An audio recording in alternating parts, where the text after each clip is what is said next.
الحمد لله نحمده ونستعينه ونستغفره ونؤمن به ونتوكل عليه ونعوذ بالله من شرور أنفسنا ومن سيئات أعمالنا من يهده الله فلا مضل له ومن يضلله فلا هادي له ونشهد أن لا إله إلا الله وحده لا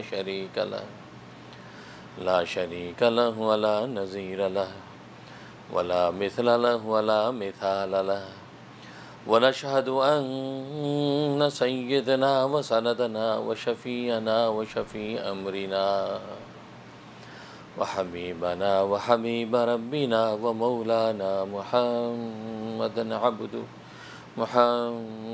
عبده ورسوله أرسله الله إلى كافة للناس بشيرا ونذيرا وداعيا إلى الله بإذنه وسراجا منيرا أما بعد فأعوذ بالله من الشيطان الرجيم بسم الله الرحمن الرحيم فألهمها فجورها وتقواها قد أفلح من زكاها وقد خاب من دساها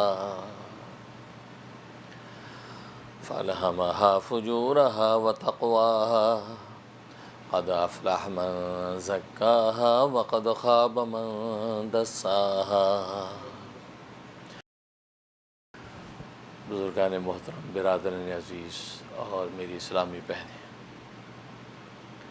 اللہ تبارک و تعالیٰ نے منزل مقصود تک پہنچنے کے لیے انسانوں کو دو روشنی عطا کی ہیں، اور وہ دونوں روشنیاں ایک دوسرے کے ساتھ اس طرح لازم اور ملزوم ہیں کہ اگر ایک روشنی ہو اور دوسری نہ ہو تو انسان منزل مقصود تک نہیں پہنچ سکتا، یا دوسری روشنی تو ہو لیکن پہلی روشنی نہ ہو تو بھی انسان منزل مقصود تک نہیں پہنچ سکتا، یا دونوں ہی روشنیاں نہ ہوں تو بھی انسان کے لیے منزل مقصود تک پہنچنا ممکن نہیں ہے۔ صرف ایک ہی صورت ہے کہ وہ دونوں روشنیاں کامل اور مکمل اگر انسان کے پاس ہوں گی، اب انسان منزل مقصود تک پہنچ جائے گا۔ اور وہ دو روشنیاں کون سی ہیں؟ ایک روشنی کا تعلق انسان کی جسم و جان کے ساتھ ہے، اور ایک روشنی کا تعلق انسان کے عقیدہ اور ایمان کے ساتھ ہے۔ جس روشنی کا تعلق انسان کی جسم و جان کے ساتھ ہے اس کو عقل انسانی کی روشنی کہتے ہیں، اور جس کا تعلق انسان کے عقیدہ اور ایمان کے ساتھ ہے اس کو وحی ربانی کی روشنی کہتے ہیں۔ تو گویا کہ عقل انسانی کی روشنی اور وحی ربانی کی روشنی، یہ دونوں کامل اور مکمل انسان کے پاس ہوں، اب انسان منزل مقصود تک پہنچ سکتا ہے۔ جیسا کہ دنیا کے اندر انسان کے جسم کی روشنی بھی مکمل ہو اور خارجی روشنی بھی مکمل ہو تو انسان اپنی مطلوب منزل تک پہنچ جائے گا، لیکن اگر انسان کی جسم کی روشنی یعنی آنکھ کی روشنی نہ ہو اور آفتاب کی روشنی ہو تو انسان کے لیے منزل تک کو پہنچنا دشوار، یا انسان کے پاس آنکھ کی روشنی تو ہو لیکن آفتاب کی خارجی روشنی نہ ہو تو بھی منزل تک پہنچنا دشوار، یا آنکھ کی روشنی بھی نہ ہو، آفتاب کی روشنی اور خارجی روشنی بھی نہ ہو تو بھی منزل تک پہنچنا انسان کے لیے دشوار۔ تو گویا کہ ایک ہی صورت میں انسان بغیر کسی لڑکھڑاہٹ کے سیدھا منزل پہ پہنچ سکتا ہے کہ انسان کی آنکھ کی روشنی بھی کامل ہو اور خارجی روشنی بھی مکمل ہو، اب انسان بغیر ٹھوکر کھائے منزل پر پہنچ جائے گا۔ بالکل اسی طریقے سے اللہ تبارک و تعالیٰ نے انسانوں کی حیات کی منزل مقصود تک پہنچنے کے لیے بھی دو روشنی رکھی ہیں، ایک انسان کی عقل کی روشنی ہے اور دوسری اللہ تبارک و تعالیٰ کی وحی کی روشنی۔ اس لیے کہ بہت سے ایسے مقامات انسان کی زندگی میں آتا ہے کہ وہاں پر عقل کی روشنی فیل ہو جاتی ہے، عقل کی روشنی وہاں کام نہیں دیتی، تو وہاں اللہ تبارک و تعالیٰ کی وحی کی روشنی انسان کو منزل تک پہنچاتی ہے۔ اس لیے اللہ تبارک و تعالیٰ نے کم و بیش 1,24,000 انبیاء اکرام علیہم الصلاۃ والسلام بھیجے ہیں کہ جو 3 طرح کے علوم لے کر آتے ہیں۔ چنانچہ اللہ تبارک و تعالیٰ نے ان کو 3 طرح کے علوم عطا کیے، ایک علم شریعت کا علم، دوسرا علم طریقت کا علم، اور تیسرا علم حقیقت کا علم۔ یہ 3 طرح کے علوم انبیاء اکرام علیہم الصلاۃ والسلام کو عطا کیے جاتے ہیں۔ اور جیسا کہ میں نے عرض کیا تھا کہ سورۃ الفاتحہ میں اللہ تبارک و تعالیٰ نے ان تینوں کی تینوں علوم کا تذکرہ فرمایا۔ اس لیے تو سورۃ فاتحہ کے بارے میں خود سرکار دو عالم صلی اللہ علیہ وسلم نے فرمایا کہ سورۃ الفاتحہ پورے قرآن کریم کے علوم کا خلاصہ اور نچوڑ ہے، کہ قرآن کریم کے اندر جو پوری تفصیلات اور تشریحات موجود ہیں وہ سب کا خلاصہ اور نچوڑ سورۃ فاتحہ کے اندر بند ہے۔ اس لیے کہ پورے قرآن کریم میں کہیں علم شریعت کے علوم ہیں، کہیں علم طریقت کے علوم ہیں، کہیں علم حقیقت کے علوم ہیں، وہ سارے کے سارے علوم اللہ تبارک و تعالیٰ نے سورۃ فاتحہ میں بند کر دیے۔ اور جیسا کہ آپ جانتے ہیں کہ گزشتہ دروس میں نے علم شریعت پر گفتگو کر دی تھی، علم طریقت پر گفتگو کر دی تھی، آج علم حقیقت پر گفتگو کرنی ہے۔ اور علم شریعت کا خلاصہ جیسا کہ میں نے بتایا تھا کہ علم شریعت کے 3 مدارج ہیں اور 4 اجزاء ترکیبی ہیں کہ جن 4 اجزاء سے مل کر یہ علم شریعت بنتا ہے، اور اس کے مدارج 3 ہیں۔ جیسا کہ میں نے عرض کیا تھا کہ بنیادی طور پر علم شریعت کی 2 قسمیں ہیں، ایک علم العقائد اور دوسرے علم الاحکام۔ پھر علم العقائد کی 3 قسمیں ہیں، ایک وہ عقائد جو اللہ تبارک و تعالیٰ کی ذات و صفات سے متعلق ہے، اور دوسرا جو ہے وہ عقائد جو یوم آخرت سے متعلق ہیں، اور تیسرے وہ عقائد جو نبوت اور رسالت کے ساتھ متعلق ہے۔ پھر علم الاحکام کی میں نے عرض کیا تھا کہ 3 قسمیں ہیں، ایک فرمایا کہ ایک عبادات کہ پہلی قسم ان میں سے عبادات ہے، اور دوسری قسم ان میں سے معاملات ہے، اور تیسری قسم معاشرت ہے۔ گویا کہ یہ 3 طرح کی عبادات اور معاملات اور معاشرت، اس کے احکام جو بتلائے جاتے ہیں، اس کی تفصیلات جو ہے وہ شریعت کے اندر جو ہے وہ رہنمائی کی جاتی ہے۔ اور پھر میں نے عرض کیا تھا کہ علم شریعت کے اجزاء ترکیبی 4 ہیں، پہلا علم نافع، دوسرا عمل صالح، تیسرا جو ہے وہ اخلاص کامل، اور چوتھا فکر آخرت۔ یہ 4 اس کے اجزاء ترکیبی تھے۔ اسی طریقے سے میں نے عرض کیا تھا کہ علم طریقت کے اندر بھی 3 مدارج ہیں، کیونکہ علم طریقت کے اندر نفس اور قلب کی نگرانی کی جاتی ہے۔ نفس کی نگرانی کی جاتی ہے کیونکہ نفس قوت ہوائیہ کی وجہ سے، قوت جو ہے وہ غضبیہ کی وجہ سے، اور قوت شاویہ کی وجہ سے نفس جو ہے سرکش ہو جاتا ہے اور نفس سے معصیت اور گناہ صادر ہونے لگتے ہیں۔ تو اس کو تعدیل اس کی جاتی ہے کہ تاکہ جو قوت ہوائیہ، قوت غضبیہ اور قوت شاویہ، پھر قوت شاویہ کی 2 قسمیں تھیں، شہوت بطنیہ اور شہوت فرجیہ، ان تمام قوتوں کو حد اعتدال میں رکھا جاتا ہے تاکہ نفس حد اعتدال میں رہ کر ان کو منزل تک پہنچائے۔ پھر قلب کی نگرانی کی جاتی ہے اور دل کی نگرانی کر کے اس کا تزکیہ کیا جاتا ہے تاکہ یہ دل حقوق اللہ کو اعتدال کے ساتھ پورا کرے، حقوق العباد کو اعتدال کے ساتھ پورا کرے، پھر حقوق الذات کو اعتدال کے ساتھ پورا کرے۔ پھر اس علم طریقت کے اجزاء ترکیبی 4 تھے، جیسا کہ میں نے عرض کیا تھا کہ پہلا اس کا جز تھا تواضع، دوسرا جز قناعت، تیسرا جز جو ہے اخلاص، اور چوتھا جز جو ہے غنا۔ یہ 4 اجزاء ترکیبی علم طریقت کے تھے۔ ان اجزاء ترکیبی سے مل کر علم طریقت جو ہے وہ مدون اور مزین ہوتا تھا۔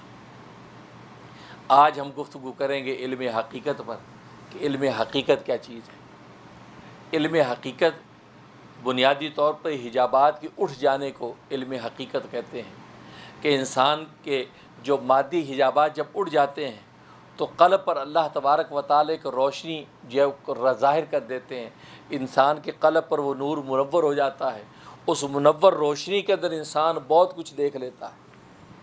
گویا کہ اللہ تبارک و تعالیٰ اس کی دل کی آنکھ کو کھول دیتے ہیں، اس کی بصیرت کی آنکھ کو کھول دیتے ہیں، ایک اس کو باطنی نور ایسا عطا کر دیتے ہیں، اس باطنی نور کے ذریعے سے اس کو مکاشفہ ہونے لگتا ہے، اس پر الہام اترنے لگتا ہے، وہ مراقبے کے اندر ان انوارات کو دیکھتا ہے، مشاہدے کے اندر ان انوارات کو دیکھتا ہے۔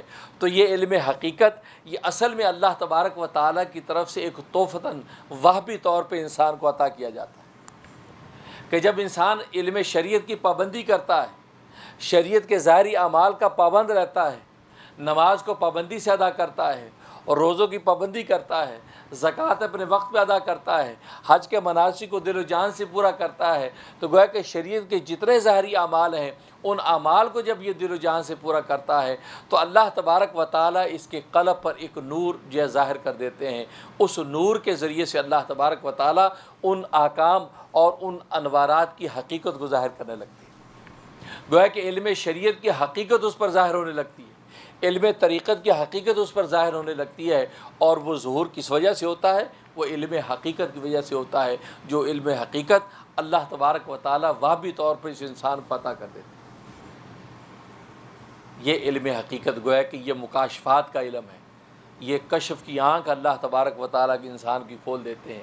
اس لیے صحیح بخاری کی حدیث ہے کہ خود سرکار دو عالم صلی اللہ علیہ وسلم فرماتے ہیں اتقوا فراست المومن، کہ مومن کی فراست سے ڈرو، کہ فإنہ ینظر بنور اللہ، اس لیے کہ اللہ کے نور کی آنکھ سے دیکھتا ہے۔ اللہ اس کو باطن کی آنکھ عطا کر دیتے ہیں، جیسے ہمارے سر کی آنکھ ہے ایسے اس کو دل کی آنکھ بھی عطا کر دیتے ہیں۔ ہم صرف سر کی آنکھ سے دیکھتے ہیں، وہ مومن وہ دل کی آنکھ سے بھی دیکھتا ہے، کیونکہ اللہ تبارک و تعالیٰ ولایت و معرفت کے اس مقام پہ اس کو فائز کر دیتے ہیں کہ اب اس کے دل پر وہ روشنی و نور منور ہو گیا کہ جس کے اندر اس کی دل کی آنکھ منور ہے، اب چیزوں کے حقائق اس پر کھلنے لگتے ہیں۔ اس کو کہتے ہیں علم حقیقت۔ اور جیسا کہ میں نے یہ عرض کیا تھا اور خلاصتاً میں نے اجمالاً بتلایا تھا گزشتہ درس میں کہ علم حقیقت کے بھی اجزاء ترکیبی 4 ہی ہیں۔ علم حقیقت کے مدارج بھی 3 ہی ہیں، اور علم حقیقت کے اجزاء ترکیبی بھی 4 ہیں، اور اسی اجزاء ترکیبی کے تحت جو یہ آگے سے آگے بڑھتا ہے۔ چنانچہ علم حقیقت کے اجزاء ترکیبی 4 کون سے ہیں؟ پہلا اس کا جز کشف، دوسرا الہام، تیسرا مراقبہ اور چوتھا مشاہدہ۔ یہ 4 طرح کے مقامات ہیں، یہ 4 جو ہے وہ علم جو گویا کہ علم حقیقت کی جو ہے وہ اجزاء ترکیبی ہیں، کہ ان 4 طرح کی اجزاء ترکیبی سے مل کر جو ہے یہ علم حقیقت جو ہے وہ مزین ہوتا ہے، گویا کہ اس سے بنتا ہے۔ تو پہلا ہے کشف، کشف اسے کہتے ہیں۔ کشف جیسے کہ میں نے عرض کیا کہ حجابات کے اٹھ جانے کو کشف کہتے ہیں۔ اللہ تبارک و تعالیٰ مادیت کے سارے حجابات کو اٹھا دیتے ہیں، مادیت کے حجابات جو آج ہمیں نظر آتے ہیں وہ ان سے اڑ جاتے ہیں، کیونکہ اللہ تبارک و تعالیٰ ان کو باطن کی آنکھ دے دیتے ہیں۔ اس باطن کی آنکھ پر اللہ تبارک و تعالیٰ ایسا نور منور کرتے ہیں کہ اس نور کے ذریعے سے وہ دور دور دیکھ لیتا ہے، کیونکہ ولایت و معرفت کے اس مقام پر ہوتا ہے وہ شخص کہ اس نور کی آنکھ سے دور دور دیکھتا ہے۔ چنانچہ سیدنا عمر فاروق رضی اللہ تعالیٰ عنہ کے بارے میں آتا ہے کہ مدینہ منورہ میں ممبر پہ کھڑے خطبہ دے رہے ہیں، اور ملک شام کے اندر لشکر اسلام جو ہے وہ لڑ رہا ہے، دشمنوں کے ساتھ نمبر آزما ہے، اور ساریہ نامی شخص جو اس کا جرنیل اور سپہ سالار ہے۔ اب وہ مسلمان مجاہدین وہ لشکر اسلام لڑ رہا ہے، ادھر پہاڑ کی طرف سے دشمن چھپ کر حملہ آور ہونے لگا ہے، اوٹ کے اندر ہے وہ دشمن، ان لشکر اسلام کو پتہ نہیں ہے، ان کے تو پیچھے پہاڑ ہے، وہ سامنے لڑ رہے ہیں۔ ادھر عمر فاروق رضی اللہ تعالیٰ خطبہ دے رہے ہیں، خطبہ دیتے دیکھتے فرماتے یا ساریت الجبل یا ساریت الجبل، یہ فرمایا۔ تو جہاں مدینہ کے اندر جو لوگ موجود ہیں وہ حیران ہو گئے کہ حضرت عمر فاروق رضی اللہ تعالیٰ کس کو پکار رہے ہیں، کہ یہ تو یہاں ہمیں خطبہ دے رہے ہیں، ہم سے خطاب کر رہے ہیں، اور اچانک کہہ رہے ہیں یا ساریت الجبل یا ساریت الجبل، جبکہ ساریہ تو ملک شام گیا ہوا ہے، وہ تو وہاں لشکر اسلام کا سپہ سالار ہے، وہاں تو جنگ ہو رہی ہے، یہ کس کو کہہ رہے ہیں؟ خیر یہ بات ہوئی، خطبہ ختم ہوا، اب پوچھا یا امیر المومنین یہ آپ یا ساریت الجبل کس کو پکار رہے ہیں؟ ساریہ تو ملک شام کے اندر ہے۔ فرمایا کہ جب میں خطبہ دے رہا تھا تو اللہ تبارک و تعالی نے مادی حجابات ہٹا دیے، میدان کارزار مجھے نظر آ رہا تھا، اس میدان کارزار میں لشکر اسلام لڑ رہا ہے، میں اس کو دیکھ رہا ہوں، لیکن میں نے دیکھا دشمن پہاڑ کی طرف سے، اوٹ کی طرف سے اس پر حملہ آور ہونے کے لیے تیار پیچھے موجود ہے۔ تو میں نے وہاں سے آواز لگائی، کیونکہ سارے اس کے لشکر کو پتہ نہیں کہ پیچھے پہاڑ کی اوٹ پہ دشمن ہے، تو میں نے یہاں سے آواز لگائی، یا سارے الجبل، اے ساریہ پہاڑ سے بچ جاؤ، پہاڑ سے بچ جاؤ، اس لیے کہ گویا کہ اس کے پیچھے دشمن ہے۔ تو وہاں صحابہ جو لشکر اسلام موجود تھا وہ یہ کہتے ہیں کہ ہمیں عمر فاروق رضی اللہ تعالیٰ کی آواز یوں آ رہی تھی جیسے ہمارے سر پہ کھڑے ہو کے بول رہے ہیں کہ پہاڑ سے ہٹ جاؤ۔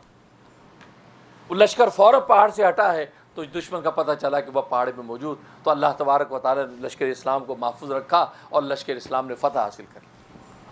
اب یہ وہ کشف کی آنکھ ہے، دیکھو کہاں ہزاروں میل کا فاصلہ ہے کہ وہ کشف کی آنکھ سے سارے مادیت کے پردے ہٹ گئے، اور اس کشف کی روشنی میں عمر فاروق رضی اللہ تعالیٰ نے دیکھ رہے ہیں یہاں سارے۔ یہ ہے وہ مکاشفہ، یہ علم حقیقت جو اللہ تبارک و تعالیٰ اپنے فضل سے عطا کرتے ہیں، اور کشف کی آنکھ کے ذریعے سے پتہ چلتا ہے، اس کو کہتے ہیں کشف۔ تو پہلا جو جز ہے یہ کشف، اور دوسرا الہام۔ الہام کسے کہتے ہیں؟ اللہ تبارک و تعالیٰ ایک علم عطا کر دیتے ہیں، انسان کے دل کے اندر علم کو ڈال دیتے ہیں، اور پورے زور و قوت کے ساتھ اس کے دل کے اندر اس کے دل کو بٹھا دیتے ہیں، اور اس کو یہ احساس ہو جاتا ہے کہ اللہ کی طرف سے یہ علم عطا کیا گیا ہے۔ اس کو کہتے ہیں الہام۔ اور بس اوقات اللہ تبارک و تعالیٰ کسی فرشتے کے ذریعے سے بات اس کے دل میں ڈالتے ہیں، بس اوقات اللہ تبارک و تعالیٰ ہاتف غیبی کے ذریعے سے ایک آواز آتی ہے، اس آواز کے ذریعے سے اللہ تبارک و تعالیٰ اس کے دل کے اندر اس بات کو ڈال دیتے ہیں۔ یہ الہام ہے۔ تو الہام کے ذریعے سے اللہ تبارک و تعالیٰ علوم بندے کو عطا کرتے ہیں۔ اور ظاہر ہے کہ جیسے میں نے عرض کیا کہ وہی بندہ جو ولایت و معرفت کے مقام پر پہنچ چکا ہے، جس نے علم شریعت کی بھی پابندی کی، علم طریقت کے اصولوں کو بھی سمجھا، اب یہ علم حقیقت کے مرتبے پر جب فائز ہوتا ہے، اب اللہ تبارک و تعالی اس کو وہ باطنی آنکھ عطا کر دیتے ہیں، اب اس پر سارے کے ساری حقائق کھلتے ہیں۔ تو الہام کے ذریعے سے اللہ تبارک و تعالی دل کے اندر مضمون ڈال دیتے ہیں، اس الہام کے ذریعے سے پتہ چلتا ہے کہ حقیقت کیا ہے۔ اور ظاہر ہے کہ یہ بھی کلام اللہ تبارک و تعالیٰ کی طرف سے ہوتا ہے، جیسا کہ لکھا ہے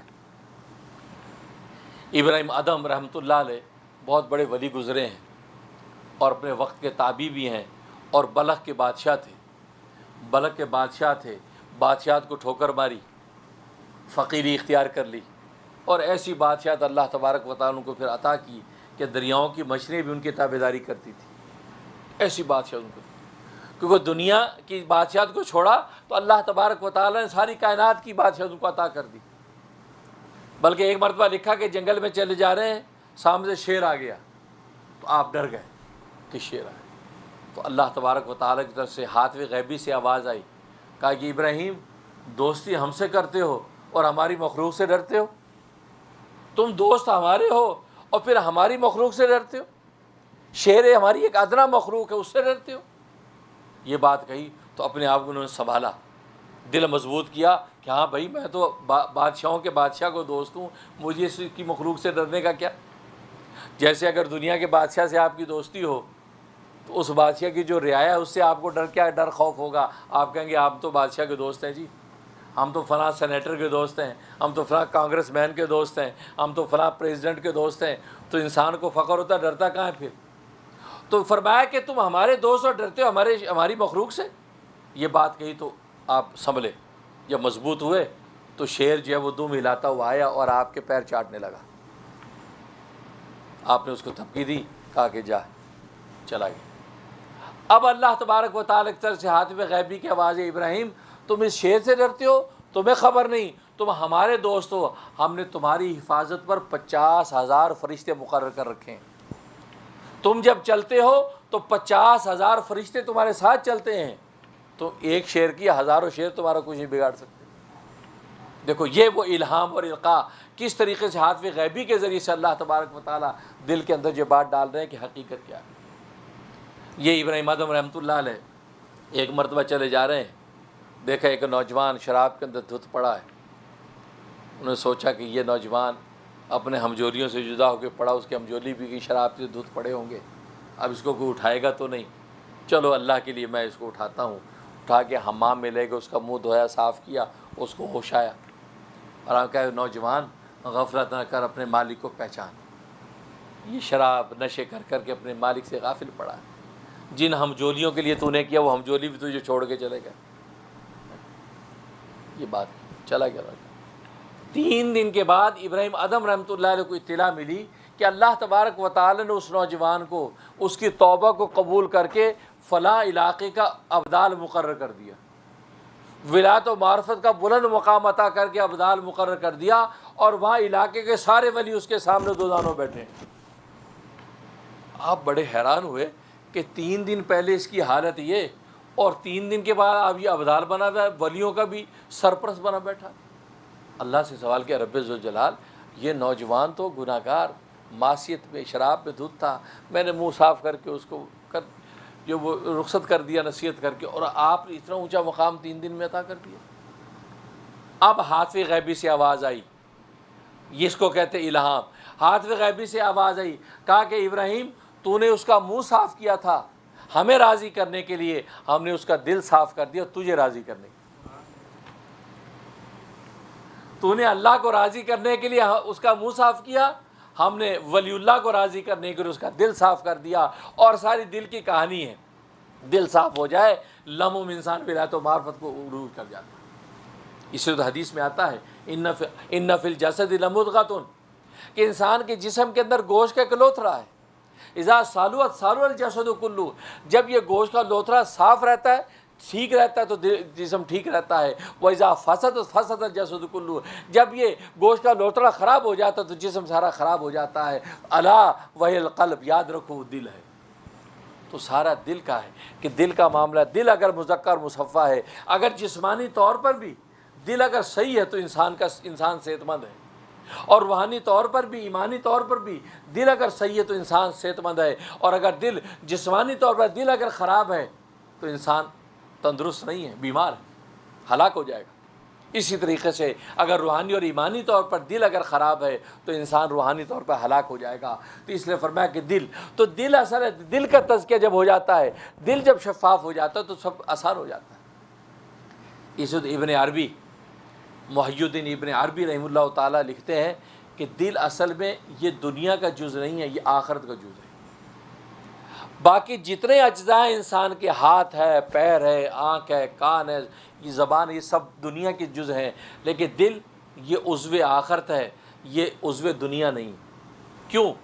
اس لیے کہ دل ایک ایسی چیز ہے کہ دل کبھی بھی معصیت اور گناہ کی دعوت نہیں دیتا۔ دل انسان کو ہمیشہ خیر اور سچائی کی طرف لے کے جاتا ہے۔ دل انسان کو کبھی گمراہی اور جہالت کی دعوت نہیں دیتا۔ وہ انسان کا نفس ہے جو انسان کو گمراہ کرتا ہے، لیکن دل ایک ایسی چیز ہے، یہ انسان کو ہمیشہ صداقت کا سبق دیتا ہے۔ اس کے علاوہ جسم کے جتنے اجزاء ہیں وہ دنیا کے ہیں۔ مثلا فرمایا کہ ہاتھ ہے، ہاتھ کے اندر اگر حلال روزی پکڑیں یہ ہاتھ پکڑ لیں گے، ہاتھ میں اگر حرام روزی پکڑیں تو یہ پکڑ لیں گے۔ ایسا نہیں ہوگا کہ حرام روزی پکڑنے سے ہاتھ میں کانٹے لگنے لگیں اور حلال روزی پکڑنے سے ہاتھ ٹھنڈا ہو جائے، نہیں۔ اس آنکھ سے آپ نے اگر نیکی دیکھی، قرآن دیکھا تو یہ آنکھ دیکھ لے گی، اگر اسی آنکھ سے آپ نے گناہ دیکھا، معصیت دیکھی، یہ آنکھ دیکھ لے گی۔ ایسا نہیں ہوگا کہ گناہ دیکھنے کے وقت آنکھ کے اندر سوئیاں چبھنے لگیں، یا قرآن دیکھنے کے وقت آنکھ کے اندر کوئی ٹھنڈک اترنے لگے۔ وہ تو انسان کی وجدانی کیفیات ہے کہ انسان کو قرآن دیکھ کے سکون ملتا ہے۔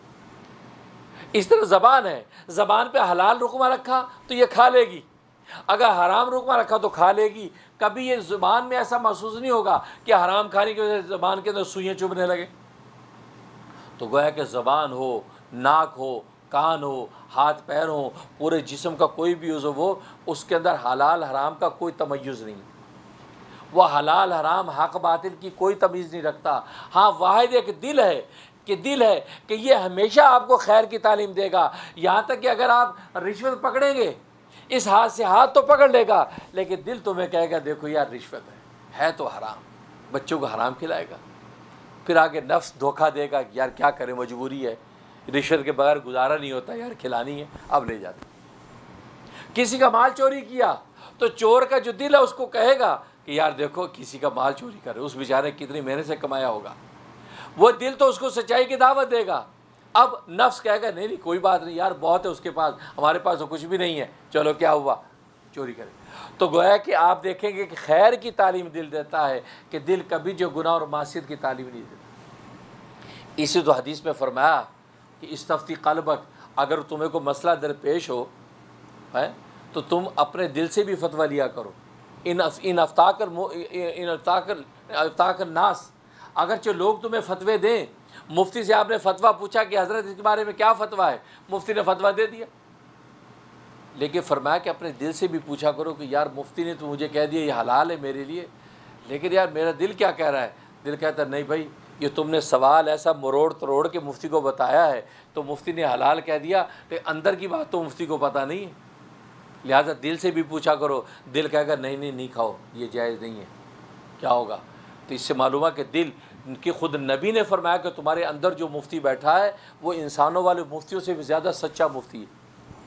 کیونکہ انسانوں والے مفتیوں کے سامنے تو بعض دفعہ صورت مسئلہ آئی نہیں، تفصیلات مسائل کی آئی نہیں، حقیقت کسی چیز کی ہے نہیں. اب آپ اپنی طرف سے مسئلے کو توڑ موڑ کے بتا رہے ہیں، مفتی نے فتویٰ دے دیا. پر میں کہ نہیں، اسی پر بس نہ کرو، اپنے دل سے بھی پوچھ لیا کرو کہ دل کہے گا نہیں بھائی بات کرنے میں تھوڑا سا اونچ نیچ ہو گئی ہے تبھی جواب یوں ملا، اگر بات یوں کہتے تو جواب یہ ملتا. اس سے اندازہ کریں کہ دل کی کتنی اہمیت ہے. تبھی تو یہ طریقت اور حقیقت اور شریعت کے اندر ساری بحث دل پر ہے کہ دل جو ہے انسان کا پاک ہو جائے، مزکہ ہو جائے. جیسے میں نے آیت بھی تلاوت کی کہ فَعَلَهَا فُجُورَهَا وَتَقْوَاهَا، کہ اس دل کے اندر گناہ کا بھی اعلان کیا جاتا ہے، نیکی کا بھی اعلان بھی کیا جاتا ہے. قد افلح من زکاها، کامیاب ہو گیا وہ کہ جس نے اس کو پاک اور مزکہ کر لیا. اور وقد خاب من دساها، اور جو خائب و خاسر ہو گیا وہ شخص جس نے اس دل کو ضائع کر دیا، یعنی اس کو ناپاک و خراب رکھا. تو حقیقت یہ ہے کہ دل پر سارے معاملات ہیں. تو دل جو یہ عضو آخرت ہے، یہ عضو دنیا نہیں ہے. اس لیے حدیث پہ فرمایا کہ دل سے بھی فتویٰ لیا کرو، اگرچہ تم لوگوں سے بھی فتوے لیتے ہو لیکن دل سے بھی فتویٰ لیا کرو. تو گویا کہ علم حقیقت یہی ہے کہ دل پر اللہ تبارک و تعالیٰ ایک روشنی القاء کر دیتے ہیں، اور اس کے ذریعے سے کبھی مکاشفات کے ذریعے سے، کبھی الہام کے ذریعے سے، حاطب غیبی کے ذریعے سے اللہ تبارک و تعالیٰ دل کے اندر جو ہے وہ پیغامات اور علوم کو اتارتے ہیں. اس لیے میرے دوستوں بزرگوں، جن کو اللہ نے یہ توفیق دی اور آج بھی روزے کی حالت میں ہے، کل انشاءاللہ عید الاضحیٰ ہے، بقرہ عید ہے، اللہ تبارک و تعالیٰ ہم جو جانوروں کی قربانی ہم پیش کریں گے، حقیقت میں ہم اپنی خواہشات کی قربانی اللہ کے حضور پیش کریں گے. اللہ ہماری خواہشات کو اللہ کے لیے قبول کرے، اور اللہ تبارک و تعالیٰ ہمیں بھی جو ہے وہ پیران پیر شیخ عبد القادر جیلانی، سلطان الہند خواجہ معین الدین چشتی، بہاؤالدین ذکر نقشبندی، ان اولیاء اللہ کی برکت سے اللہ ہمیں بھی اپنے شمع جو ہے محبت کا عطا کر دے، ہمیں بھی اولیاء اللہ کی صف کے اندر شامل کر لے، ہمیں ان کے خدام کے اندر شامل کر کے ہمارے دین دنیا کے بیڑا پار کر دے، اور اس امت کو یا اللہ دین دنیا کی عافیت اور راحت عطا فرما. وآخر دعوانا ان الحمد للہ رب العالمین.